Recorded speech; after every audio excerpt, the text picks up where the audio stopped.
Hey guys, you're on the JRB Tree Climbing channel. JRB Tree Climbing is also the name of my website. I've got a Facebook group, I've got a Facebook page, and I have a Patreon for those of you who are so inclined in supporting me in my research on safe climbing. I have a new knot discovery, a new knot introduction, and I want to frame this out a little bit. I've shown you some other knots in the past, and at every juncture, the criteria for showing you a new knot or a new hitch has always been one where it has to be adequately novel. I've got a dozen knots you might never see, only because they don't have features which take us to a new level. And so I know I've inspired some folks who are also out there tying and trying knots, and I urge you to consider that. For example, if today I came up with the Diesel hitch and no one had for some reason ever devised that before, well, I sure wouldn't be showing it to you because it's not very good when we compare it to other hitches. Here I have a friction hitch which has some novel properties. I'm going to take my time, I'm going to introduce it to you, and then we'll come back and we're going to do another detailed knot tying video on it. So, we're going to be building on prior work, and we're going to be putting some new tools in your toolbox. You know what the Longhorn is. I'm holding a Longhorn here, a Longhorn loop. I've got a dedicated video on tying it, and I've showed you how you can take this device and you can turn it into a soft shackle, and you can turn it into a quite amazing friction hitch, the Longhorn Agile Hitch. What we're going to be showing you today is how to tie a different and also remarkable friction hitch with the Longhorn loop. I found in my own climbing now that I have no use for Prusik loops.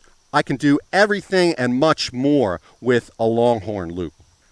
Okay, so I've chosen the name, the Longhorn Zenith, for this. Why did I choose that name? It's truly a variation of the Agile Hitch, but it's adequately different that I want to make sure there's no confusion about what we're tying.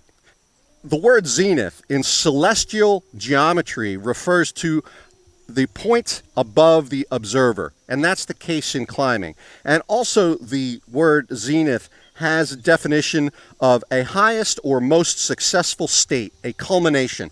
I really liked that definition of the word zenith, both of those definitions, as applied to this friction hitch. So features of it. First, it uses a Longhorn loop to tie.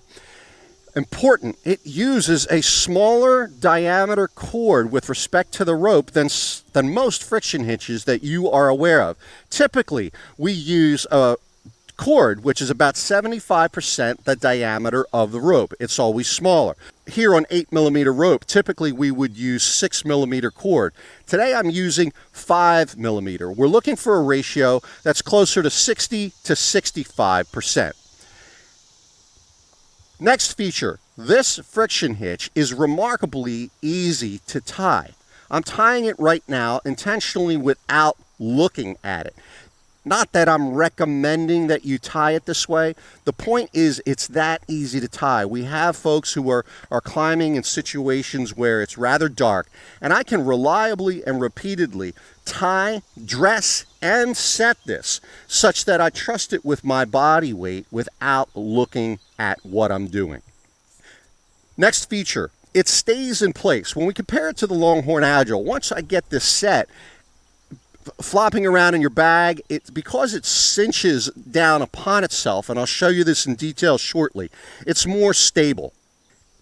The Agile hitch, I used a handle with it. Well, with the Longhorn Zenith, we don't need a handle. We get this large knob in the form of the center of the Longhorn loop itself, and that serves as a handle.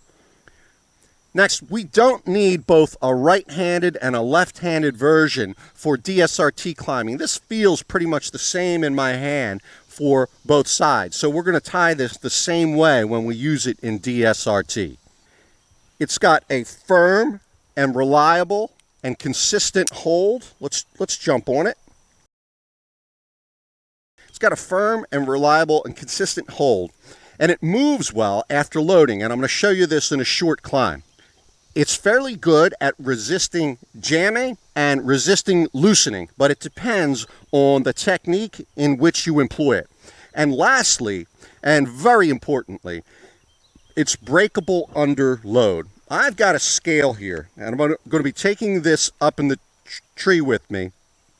So we're going to test our zoom here, but I've got my load scale set in peak mode.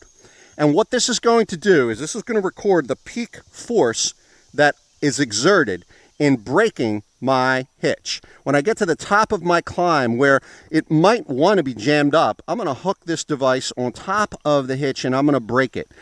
And I'm doing this for a couple reasons. First, to show you how versatile the hitch is, but also to show you that if you are building your own friction hitches, now here's a test that you can do to compare your friction hitch to the Longhorn Zenith. Because of the performance I get from the Longhorn Zenith and the Longhorn Agile and the JRB Ascender, that's one of the reasons I don't use traditional friction hitches like the Michoacán and others anymore. It's got some remarkable properties. I'm going to reset that value. It's sitting at a 0. And I'm going to execute a quick climb. We're climbers after all. And this test is a fantastic test for a friction hitch. I am climbing, not recommending, but I'm climbing today on 8mm rope with 5mm cord.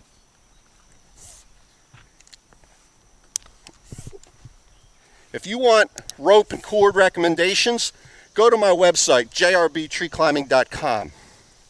I'm intentionally doing a stress test today, something that's a little bit off of the normal range of values. Now, when I ascend, I've got my hand on the base of the friction hitch, not under it, on it, and I'm pulling down. I pull down on the friction hitch while I rise, and then I push it up. If we don't pull down, it's more subject to some amount of jamming.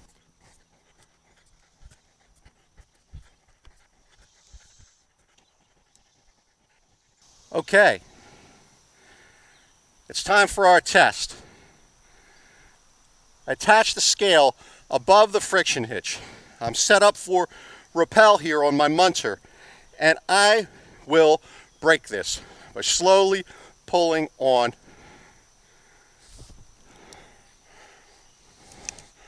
Okay, and I've got 30 pounds. I doubt you can see that there, and I'll show you this number as soon as I get to the ground.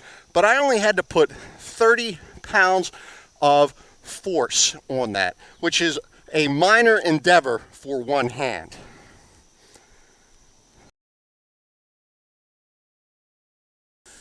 In rappel on any friction hitch, I make sure that the friction hitch is nice and loose. Now, although I just did this demonstration on a single rope method, that's because it was the stress test. So now I'm gonna rig this system for DSRT.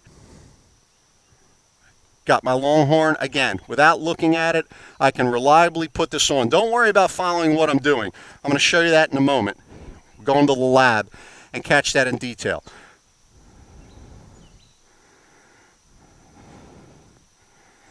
And you guys know me. There's no monitor. There's no mirror. I've got two of them tied. I tied them the exact same way.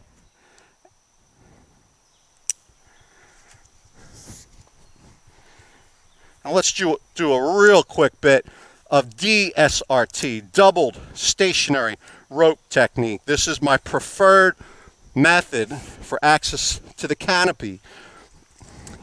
Now, because I'm around the other side of the crotch, I'll be at a slightly different angle. I call this move the double shove, where I put one hand on the base of each friction hitch, no matter if the lines are separated or close together, and I shove those up.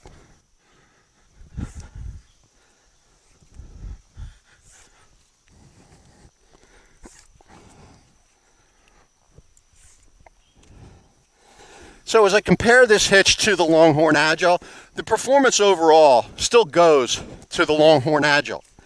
This is a little stiffer, a little bit more difficult to move, but it does hold reliably, and it brakes reliably and comparably. So what I plan to be doing in my own climbing is using both of these hitches in building a universal system where we can quickly interchange the hitches. This one, of course, is a little easier to tie because we don't have a specified starting length. Right now, what I'll do is I will demonstrate breaking both of these friction hitches with one hand at the same time.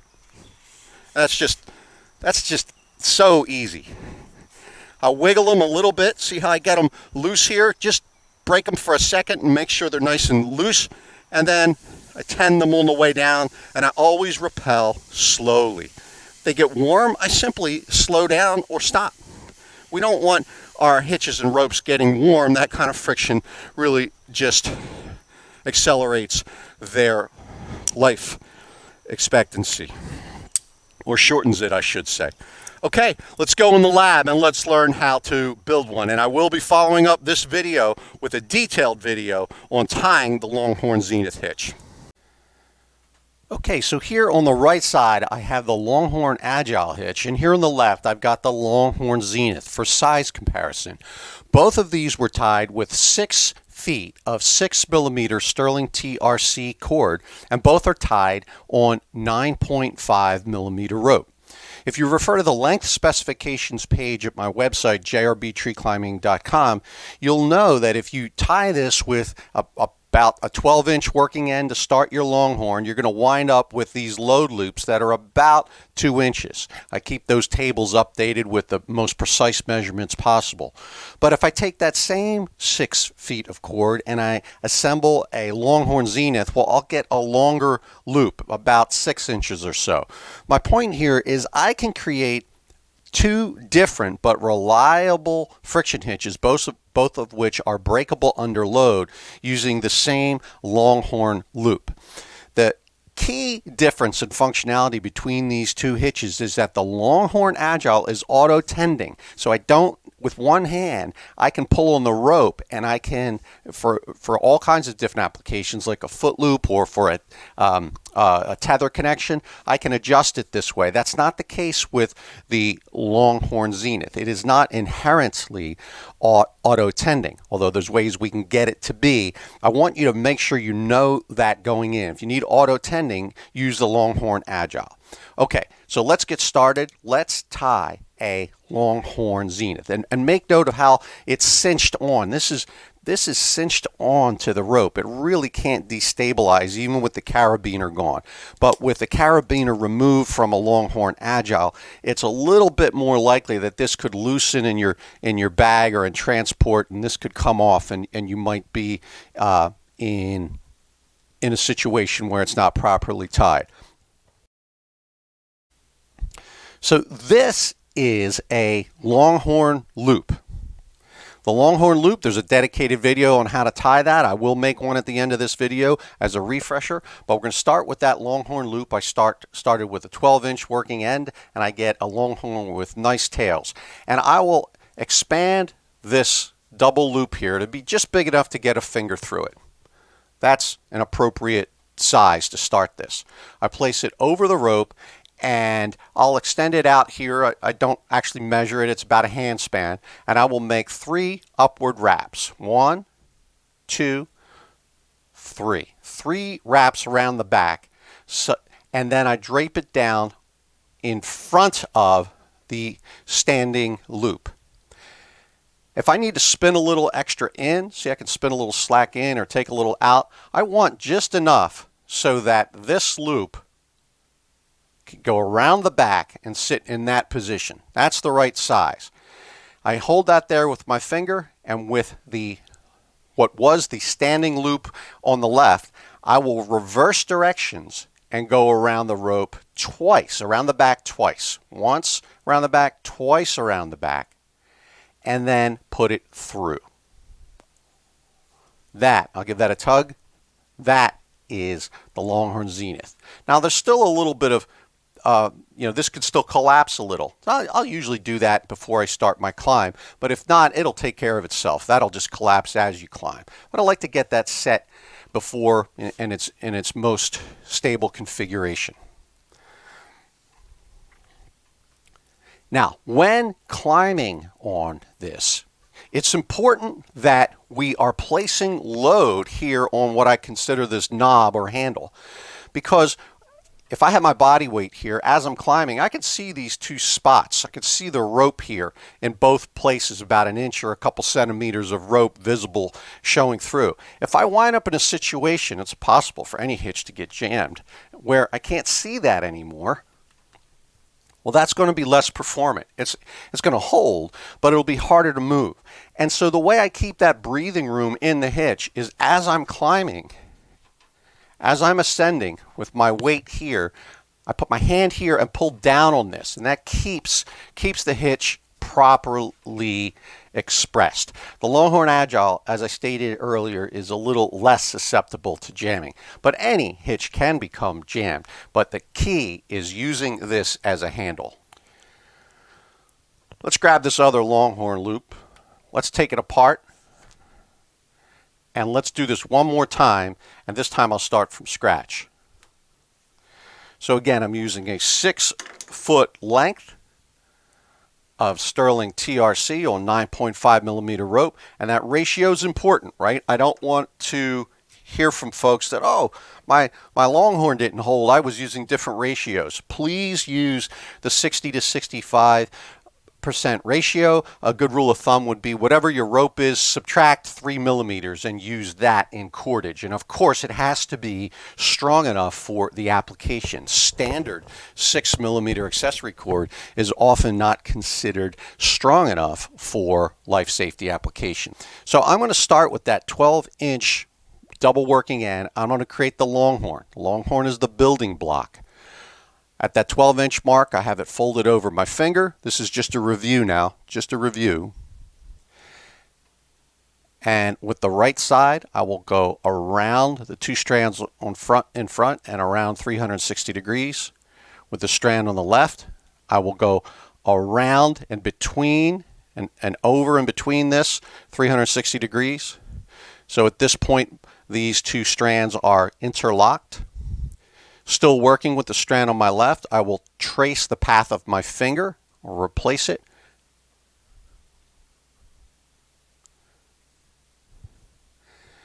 Working with the strand on my right, I will go over and behind that strand. So at this juncture, both of these strands has been around a trip and a half, and both has been over the other strand. And then I simply take both of these and shoot them up and under this point here. That is your refresher on the tying the Longhorn loop. I can do this and set it in about 30 seconds is all it takes when I'm not talking through the operation.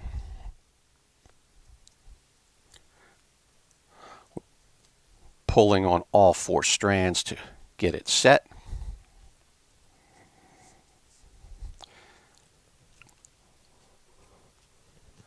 Okay, and so now we're just going to repeat the process. I will make that aperture about big enough to get a finger through, and I'm going to tie what I call the 3-2 Longhorn Zenith. 3 upward wraps, 1, 2, 3. Bring this down across the front. Around the back. If it's too short, you'll just put a little bit more in. But I would like it to sit right about there. Comes out perfect. And then with the standing loop on the left, it becomes the working loop. I change directions and go around the back 2 times. 1, 2. That's the 2 in the 3-2. 3 times around the back on top, 2 times around the back on the bottom, and I simply insert that loop through the double Longhorn loop and give that a tug. That's it, and we're ready to climb. And again, when climbing, always ensure that you're placing your hand here and using that as a handle. That will help keep the hitch properly expressed. I will follow this up with a detailed knot tying video for those of you who just want to focus on that content. And in the future, we will discuss variants, including adding additional wraps to either the top stage or the bottom stage. And there are certain applications where you might need to do so. But for purposes of getting this introduced, we're going to stay here with the 3-2 variant. Thank you very much.